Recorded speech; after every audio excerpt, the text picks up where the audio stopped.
Hi Maureen, good to see you. You too. Congratulations, I want to say, on the publication of your stress workbook. Great stuff. Brilliant. And is it okay if I ask you something about it, because it's a great book. Lovely. Yeah, please. And I can see that you've been interested in the sort of area of stress and supporting people in that area for quite some time. And your 2013 book was related to stress. So now let's show a picture of a stress workbook. Absolutely brilliant.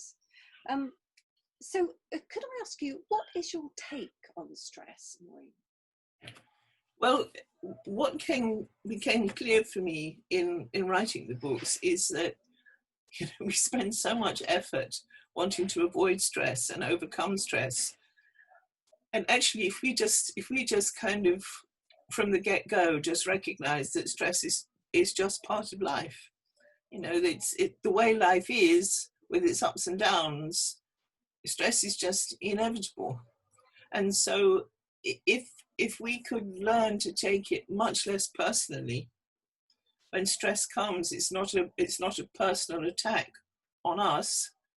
It's just part of how life is, and it happens to everybody. That was a big insight for me. Thank you. And so could I ask, what sort of unhelpful habits do you think we might have gotten into with stress? The workbook goes into this in a lot of detail. I mean, I could pick out a couple. The main one is we get in such a muddle about happiness. We want to be happy, of course, but once something makes us happy, we kind of have the idea that it'll always be like that. Once something like you get married, and well, that's for life, or you start a new job which you're really excited about, and it's all going to go swimmingly, and again, life shows that it's not always like that. And then we find it very difficult to adjust to the periods of unhappiness. And it's too easy to see those as times of personal failure. And then that can really be extremely stressful.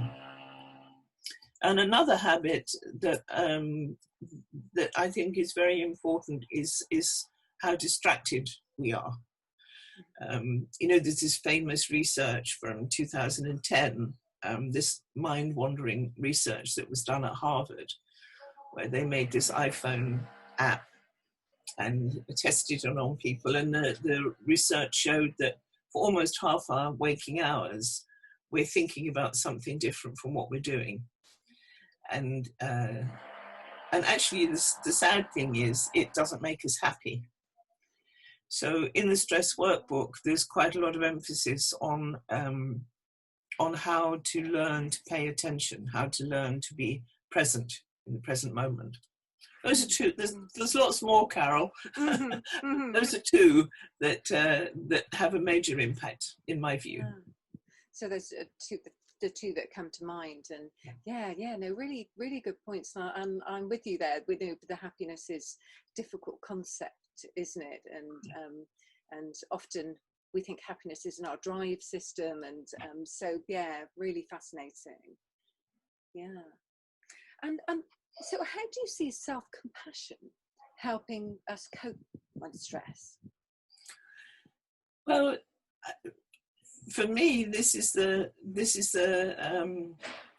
just a huge element of the answer. It's with self-compassion, we learn to be kind to ourselves. We learn to actually work out what's happening instead of exaggerating and taking it personally.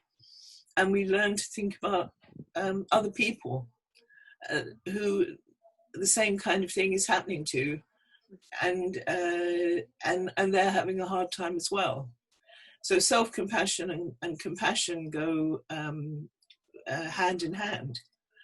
And for me, self-compassion is one of the major ways of engaging the soothing system, where we learn to make friends with ourselves, to forgive ourselves, to deal with this angry voice that we have in our head that's always beating us up and telling us we're not good enough, and to remember that we're not the only ones struggling with stuff, that everybody else is as well. And actually, I think this recent situation with the pandemic has really helped to bring that home, because, you know, just as we are struggling with lockdown and our worries and our fears, and then you can see that all over the world people are as well.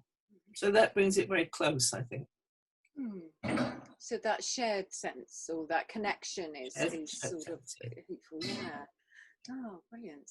And so how can you see the stress workbook helping? And I notice it's in 3 parts. Well, the stress workbook is another word for it would be a manual. So if you have a copy of the stress workbook and you work through the 3 sections, you're putting yourself through a complete process to identify your own stress, to understand it, to identify your own habits that are not working for you, and to try and replace those with habits that will help you, that can be beneficial. And then it's absolutely packed with practical exercises and worksheets and things you can do either, you know, quietly in a chair at home, or just as you go about your day. And for me, one of the magical things is that it's full of stories of people that I've done workshops with. So it's based on real people's stories of how they worked with stuff. And, you know, we've talked about it and worked on it in the workshops, and then it's gone in the workbook. So I tried to make it very practical and very accessible, so that it could be a real friend for people as they learn a fresh approach to working with their stress. Oh, thank you. Yeah, and you know, it is really, I've had a look through it, of course. Yeah, and that is what I would say as well. It's very accessible, and it sounds like it's based on your experience with people, information, and lots of practical ways how people can support themselves, and really important. Oh, brilliant. Thank you, Maureen. And congratulations once again on getting the stress workbook out there. Very timely with everything that's going on, and I'm sure it will help a lot of people. Thank you, Carol. Thank you very much.